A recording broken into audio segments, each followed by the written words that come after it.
नमस्कार। ओडिया अस्मितार गोटे स्वतंत्र कार्यक्रम भिन्न एक परंपरा को स्वागत करुछु। गुटे रंग मिसी जिमा भाई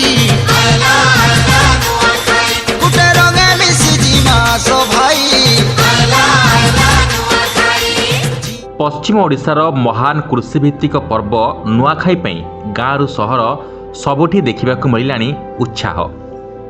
यह गोटे पर्व सीमित रखिले कम हेब। अंचलर भावावेग सहित जड़ित थिबा गोटे महान उत्सव यह कह जाइपारे। सेहिथिपाई तो भुवनेश्वर रेलवे स्टेशन हेउ अबा पश्चिम ओडिशा को आसुतबा समस्त सड़क पथ रेलपथ एपरिकी विमान बंदर गुड़िक मध्य भिड़रे परिलक्षित होउछि। समस्ते नुआखाई बाहानारे निजर जन्ममाटी आत्मीय मानंकु भेटिबा पई व्याकुल थिबा देखिबाकु मिलिथाय। नुआखाई हेउछि एकतार पर्व, कृषि और कृषकर अमल को सम्मान देवार पर्व। यह पर्व आमको आहुरी कहबाकू गले नुआखाई देउछि पूज्य पूजार पर्व।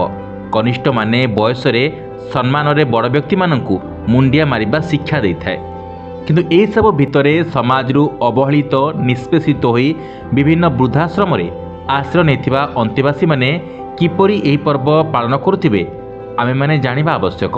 हाँ आज्ञा, निश्चित भावे वृद्धाश्रम रोचंती सीना सेमाने तांकर भी मन अच्छी नुआ पिंधिबा पई किछि नुआ खाइबा पई।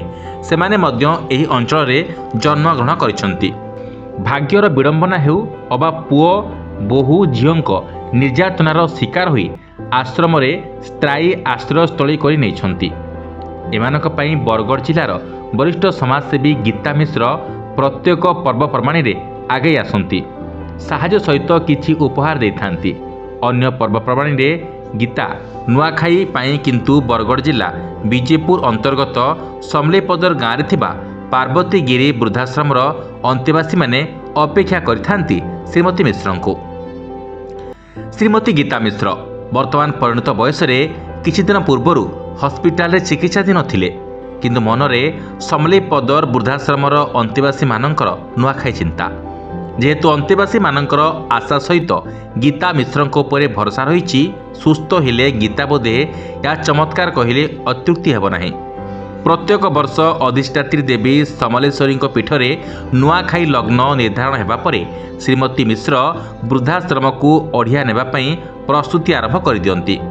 बयसर अपराह्न मध्य निजे उन्नत मानर संबलपुरी शाढ़ी पुरुष अंतेवासी मानक पई धोती गामुछा गंजी सहित नुआखाई व्यवहृत होउथिबा अरुआ चाउल डाली घिओ तेल अटा मुग गुड़ चीनी क्षीर तथा विभिन्न प्रकार पनीपरिबा माटी हांडी कुला झाड़ू इत्यादि नहीं पहुंची समलेपदर वृद्धाश्रम। प्रत्येक वर्ष परी चलित वर्ष मध्य गीता मिश्र आसवा बाट को चाहि रही अंतेवासी।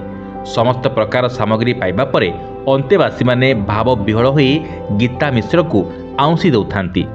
सतरे विभिन्न स्थान रे नुआखाई पालन हेउथिबा बेले गीता मिश्र अढ़िया दिया परंपरा रे अनेक किछि शिक्षणीय वार्ता रही। ए खबरटी किपरि लागिला निश्चित आपण माने मतामत देबे। धन्यवाद।